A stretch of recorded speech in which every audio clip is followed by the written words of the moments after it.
Hello दोस्तों, मैं अपने इस YouTube channel class 12th arts में आप लोगों का बहुत बहुत स्वागत करता हूं।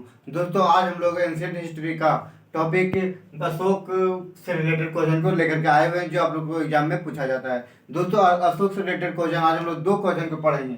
अशोक को महान क्यों और कैसे माना जाता है, और अशोक की धार्मिक नीति क्या थी, तो ये दोनों क्वेश्चनों का आंसर दोस्तों आज हम लोग इन सभी दो क्वेश्चनों का आंसर आज हम लोग पढ़ेंगे। तो चलिए दोस्तों, हम लोग फटाफट अपने टॉपिक की ओर चलते हैं। ठीक है, सबसे पहले जानेंगे दोस्तों अशोक महान। क्वेश्चन है कि अशोक महान कैसे बना और इसकी धार्मिक नीति क्या थी। अशोक दोस्तों, अशोक के पिता का नाम बिंदुसार है। ठीक है, अशोक के पिता का नाम क्या बिंदुसार था, और अशोक के दादाजी का नाम चंद्रगुप्त मौर्य थे, जो चंद्रगुप्त मौर्य से मौर्य वंश के संस्थापक थे। और उसके बाद चंद्रगुप्त मौर्य का पुत्र बिंदुसार शासक बने थे, और जिसके पश्चात बिंदुसार के मृत्यु के पश्चात मौर्य वंश का शासक अशोक बने थे। इनकी माता के नाम दोस्तों शुभद्रांगी है। इनकी माता का नाम शुभद्रांगी है, जिसको धर्मी के नाम से जाना जाता है। यह इनकी माता दोस्तों चंपा जो महाजन पद है। ठीक है, चंपा एक महाजन पद है, वो वहीं की एक साकी जाति की इनकी माता थी। इन्होंने अशोक सन 273 बीसी में अर्थात ईसा पूर्व 273 ईसा पूर्व में अपने राजगद्दी पर बैठे हुए थे। अपनी राजगद्दी पर 273 ईस्वी में बैठे थे, लेकिन 269 बीसी में 269 ईसा पूर्व में इन्होंने अपना राज्याभिषेक करवाया था। 4 वर्ष तक इसलिए लिया गया था दोस्तों, आप लोगों को पता होगा, अगर नहीं पता होगा तो कि कहा जाता है कि अशोक ने अपने 99 भाइयों को मार करके इस गद्दी पर बैठे हुए थे। तो वही मारने का तत्काल कारण इसमें कहा जाता है। लेकिन दोस्तों, मैं आप लोगों को बताना चाहूंगा कि जो कहा गया है कि 99 भाइयों को मार करके ऐसे इन्होंने राजगद्दी को हासिल किया है, तो यह पूर्ण रूप से इसकी प्रमाण नहीं मिले है, क्योंकि इतना पता है कि इन्होंने अपने भाई की हत्या की है, लेकिन 99 भाई की हत्या इन्होंने नहीं किया है। तो चलिए हम लोग इसको बढ़ाते हैं। ठीक है, क्या है अवंती तथा तक्षशिला। इन्होंने बिंदुसार जब तक इनके पिता बिंदुसार है सो शासक बने हुए थे, तब तक है सो इन्होंने अवंती तथा तक्षशिला, जो अवंती तथा तक्षशिला 2 महाजन पद है, इन 2 महाजन पद का उप राजा बने हुए थे। जब इनके पिता के जब है सो तबीयत खराब हो गया, बीमार हो गए थे, तब इन्होंने अवंती तथा तक्षशिला से पाटलिपुत्र गए थे। और पाटलिपुत्र जाने के पश्चात इनकी जब बिंदुसार की मृत्यु हो गई थी, तब ऐसो इन्होंने वहां पे अपने पिता का आसन ग्रहण कर लिए थे। मैंने अभी भी बताया दोस्तों कि कहा गया है कि 99 भाइयों को इन्होंने मार करके अपना राज्याभिषेक अपने ये राजगद्दी पर बैठे हुए थे, लेकिन यह स्वतंत्र रूप से इसको प्रमाण नहीं माना गया है। इन्होंने दोस्तों अपने जीवन काल में 14 अभिलेख लिखे थे। अभिलेख दोस्तों 3 प्रकार का होता है। अभिलेख 3 प्रकार का होता है: शिलाभिलेख, गुहाभिलेख और स्तंभ अभिलेख। शिलाभिलेख में कहा जाता है कि अगर कहीं किसी भी चट्टान और पत्थर में या फिर अन्य जगह पर इसी प्रकार से लिखा हो किसी भी चीज का, और उसके माध्यम से हमें इतिहास लिखने में सहायता मिलती है, उसको क्या शिलालेख कहते हैं। नेक्स्ट क्या है गुहालेख। ठीक है, गुहा अभिलेख में कहा जाता है दोस्तों कि पहले जब पेपर नहीं मिलता था तो फिर तार के पत्तों में या अन्य स्थानों में इसी प्रकार से उनको ऐसे अलग अलग चीजें में लिख करके छोड़ दिया जाता था, जिससे आज भी ऐसे इतिहास लिखने में सहायता मिलती है, उसको गुहा अभिलेख कहते हैं। और नेक्स्ट है स्तंभ अभिलेख। जैसे दीवार में या अन्य खंभे में लिखे साक्ष्यों के माध्यम से जो इतिहास लिखा जाता है, उसको क्या स्तंभ लेख कहते हैं। तो आप लोगों को यहाँ तक समझ में आ चुकी होगी। तो चलिए अब हम लोग इसका नेक्स्ट की ओर चलते हैं।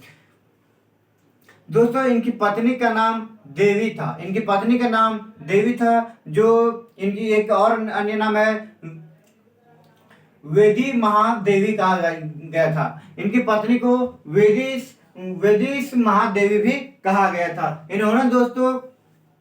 इन्होंने जब विवाह जब है तो अवंती तथा तक्षशिला में उपराजा बने हुए थे, उसी मध्यकाल में इन्होंने अपनी प्रथम विवाह किए थे। दोस्तों आप लोग जानते हो कि प्रथम विवाह कहने का अर्थ यह है कि पहले राजा सो अन्य बहुत सारे विवाह करते थे, जिससे जो बहुत सारे इन लोगों का पुत्र भी हुआ करते थे। जैसे में कहा गया कि इन्होंने 99 भाइयों की इसमें चर्चा किया गया। कितना 99 भाइयों की चर्चा किया गया है। इसका मतलब यहाँ भी स्पष्ट हो रहा है कि बिंदुसार भी बहुत सारे विवाह किया था। उसी प्रकार से अशोक ने भी बहुत सारे विवाह किया था, लेकिन इनके प्रथम पत्नी का नाम देवी था। जिनसे एक पुत्र तथा एक पुत्री हुआ था। जिससे क्या एक पुत्र तथा एक पुत्री हुआ था।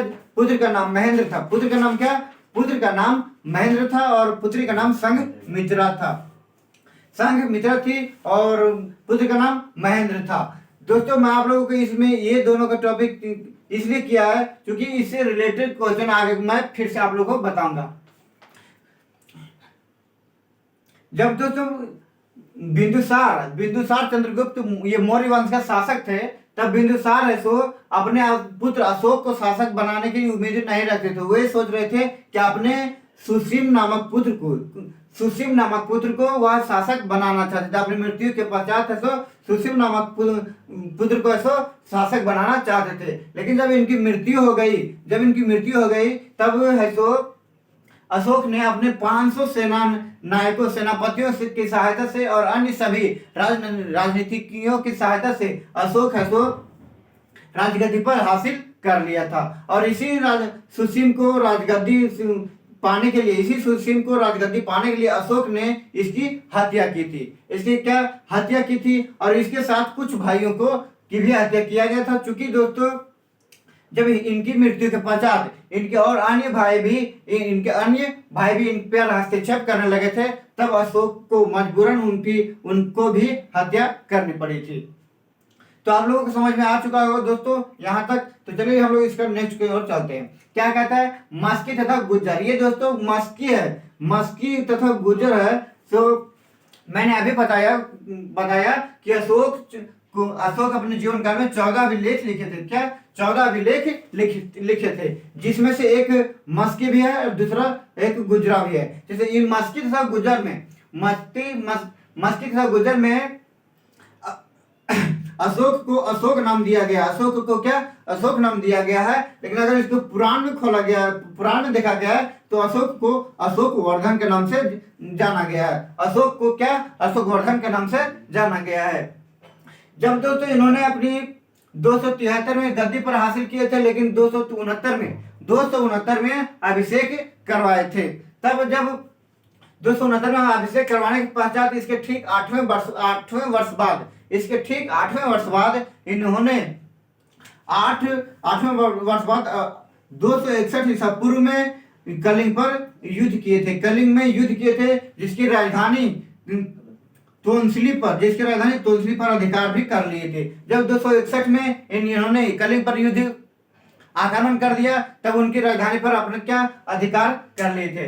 इन जो भी इसके पहले 261 ईसा पूर्व के पहले 261 ईसा पूर्व के पहले अशोक ने बहुत अन्य ऐसे काम किए थे जिससे इनको महान नहीं कहा जा सकता। क्योंकि दोस्तों इन्होंने मांस का भी बहुत प्रयोग करते थे। ये राजा होते हुए भी जंगलों में जाकर के शिकार किया करते थे। अन्य सभी जितने भी बहुत सारे पंछी जानवर का शिकार करते थे और अपने राज्य ला करके इनका सभी सेना को खिलाते थे।